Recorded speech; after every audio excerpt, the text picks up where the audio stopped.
Injection নিয়ে বিশ্বকাপ খেসারত দিচ্ছেন মোহাম্মদ সামি। কতদিন মাঠের বাইরে থাকতে হবে বাংলার এই পেসারকে? বিশ্বকাপে খেলার সময় প্রতিদিন ইনজেকশন নিতেন মোহাম্মদ সামি। বাংলার এই পেসারের এক ঘনিষ্ঠ সূত্রে এমনটাই জানা গিয়েছে। এখনও সুস্থ হয়ে উঠতে পারেননি তিনি, সেই কারণে দক্ষিণ আফ্রিকার বিরুদ্ধে সামি খেলতেও যেতে পারেননি। বিশ্বকাপ ফাইনালে হারের পর থেকে মাঠের বাইরে তিনি। খেলা থেকে আর কতদিন দূরে থাকতে হবে তাকে? পুরনো একটি চোটের কারণে ব্যথা ছিল সামির, তাই নিয়মিত ইনজেকশন নিতে হতো তাকে। সেইভাবে খেলেই বিশ্বকাপে সবথেকে বেশি উইকেট নিয়েছিলেন মোহাম্মদ সামি। 7 ম্যাচে নিয়েছিলেন 24টি উইকেট।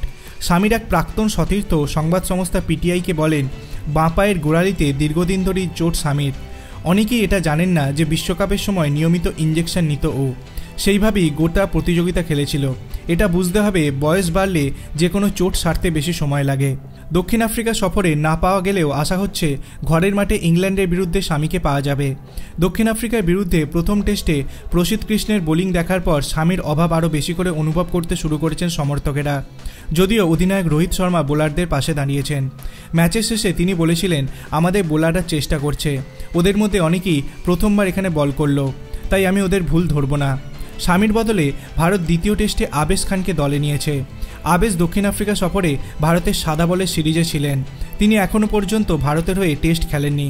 দেশের হয়ে 8টি একদিনের ম্যাচ এবং 19টি টি20 ম্যাচ খেলেছেন আবেশ।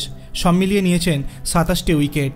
আপনার কি মনে হয়, মোহাম্মদ সামির রিপ্লেসমেন্ট কি আবেশ খান হতে পারে?